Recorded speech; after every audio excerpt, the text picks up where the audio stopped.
प्यारे बच्चों नमस्कार। मैं कृष्णकांत त्रिपाठी अपने चैनल में आपका स्वागत करता हूं। कक्षा 10 गणित में हम लोग पढ़ रहे हैं प्रश्नावली 3.5, जिसमें चौथा प्रश्न के 2 भाग हम लोगों ने कर लिए थे। अब देखते हैं तीसरा भाग। तीसरा भाग है क्या, यश ने एक टेस्ट में 40 अंक अर्जित किए।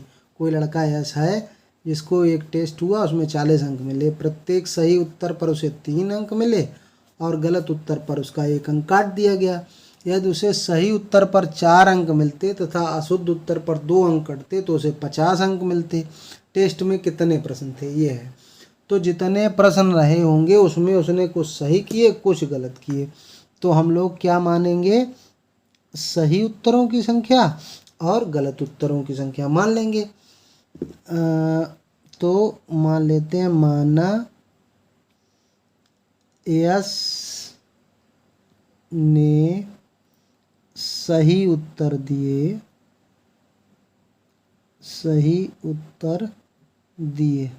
बराबर x प्रश्नों के और यश ने गलत उत्तर दिए, वो मान लेते हैं y प्रश्नों के। तो टोटल हमारे कितने प्रश्न हैं, x प्लस y। अब प्रथम कंडीशन क्या है, प्रथम शर्त से 3 अंक सही उत्तर पर एक सही उत्तर के 3 अंक मिलते हैं। तो x सही उत्तर के कितने अंक मिले होंगे, 3x। भाई 3 का गुणा कर दो। एक उत्तर गलत उत्तर पर 1 अंक कटता है तो 22 गलत उत्तरों पे 22 प्रश्न कटे होंगे।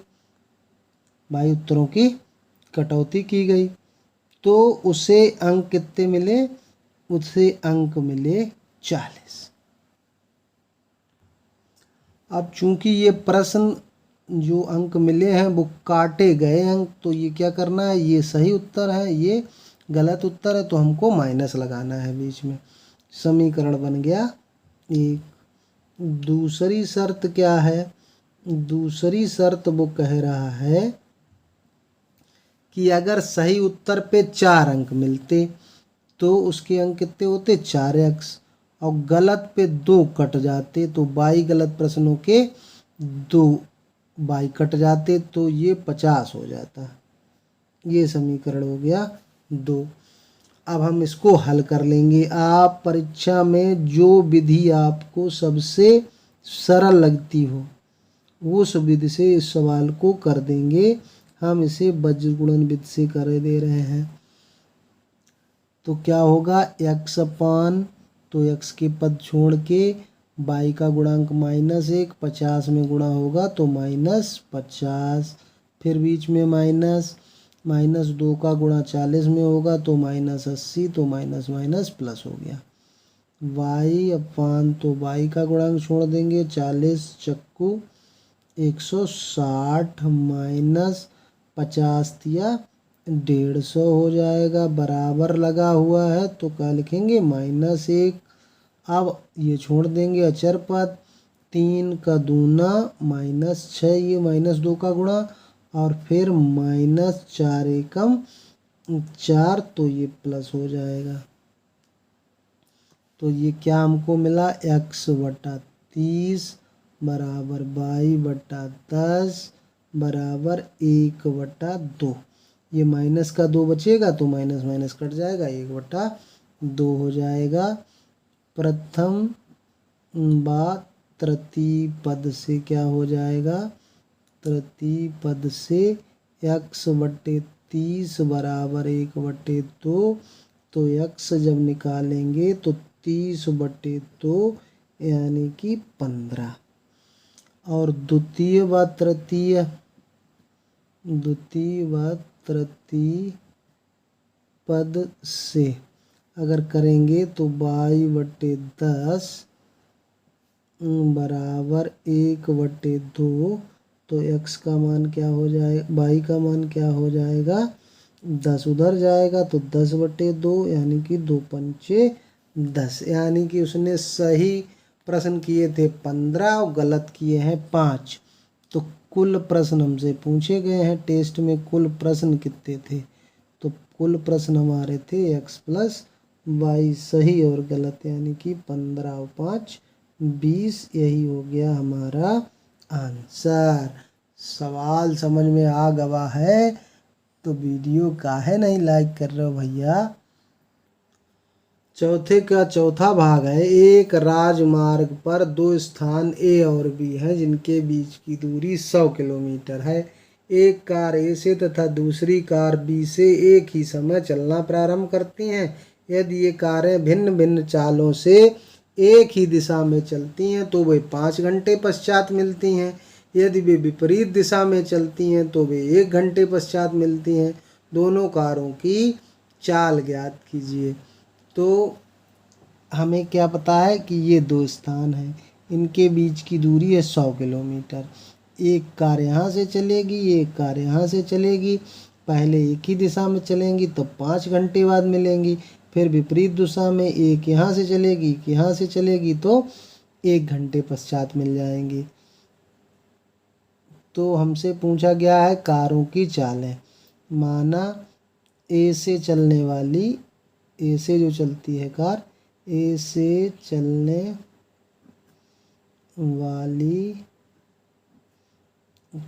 कार की चाल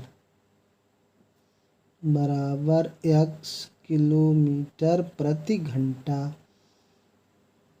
बी से चलने वाली, बी से चलने वाली कार की चाल बराबर मान लो 22 किलोमीटर प्रति घंटा। ये हमने मान ली। अब प्रथम शर्त क्या है, प्रथम शर्त से एक ही दिशा में जब चलेंगी कारें, एक ही दिशा में चलने पर कारों की सापेक्ष चाल, सापेक्ष चाल, ये सापेक्ष चाल क्या होता है ऐसे समझिए। जैसे एक कार यहाँ से चली 100 किलोमीटर पीछे से और एक 100 किलोमीटर आगे से चली, तो पीछे वाली कार ने आगे वाली कार को 5 घंटे बाद पकड़ पाया। तो इसका मतलब इसने अपनी चाल थोड़ी तेज रखी होगी उससे।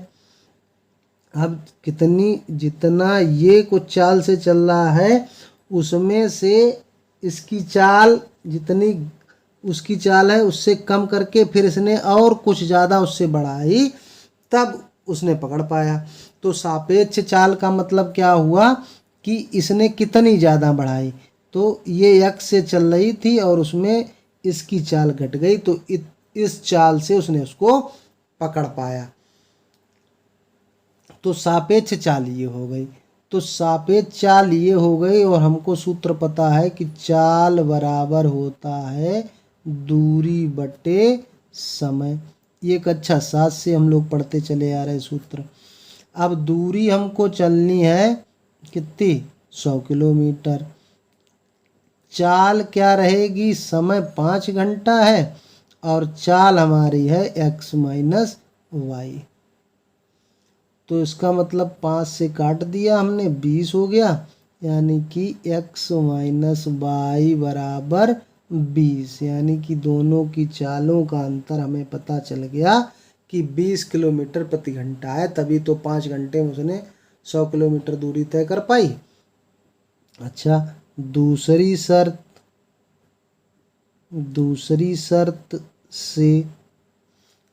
शर्त क्या होगी कि जब वे विपरीत दिशा में चलती हैं, यानी कि ए से कार इधर चली और बी से इधर, तो दोनों जल्दी मिल जाएंगी कि नहीं। ये एक अपनी चाल से चलेगा, दूसरी तो ये 100 किलोमीटर की दूरी जल्दी कवर हो जाएगी। तो जल्दी कितनी जल्दी कवर हो जाएगी कि दोनों की चाल का योग जो होगा। तो विपरीत दिशा में सापेक्ष चाल कितनी रहेगी, सापेक्ष चाल, विपरीत दिशा में सापेक्ष चाल रहेगी x प्लस वाई। फिर वही सूत्र, 100 किलोमीटर की दूरी तब 1 घंटे ही में दोनों तय कर लेती हैं। किस चाल से? जब x प्लस वाई हो, यानी कि x प्लस वाई बराबर 100 हो गया। और x माइनस वाई बराबर 20 है।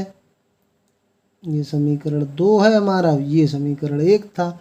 अब ये हम आपको विलोपन विधि से बता देते हैं। तो इसमें क्या करेंगे? जोड़ने पर क्यों लिखा? क्योंकि ये विपरीत चिन्ह के हैं। 2x बराबर हो गया 120, तो इससे x बराबर आ गया 120/2, यानी कि 60 किलोमीटर प्रति घंटा।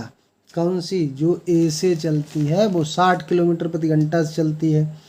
अब x चाहे पहले समीकरण में चाहे दूसरे समीकरण में, समीकरण 1 से ही मान लो, x माइनस वाई बराबर है 20 और x आ गया 60, तो 20 को इधर लाओ और उधर कर दो y, तो इसका मतलब y आ गया हमारा 40 किलोमीटर प्रति घंटा। ये दोनों की चाल हमें प्राप्त हो गई।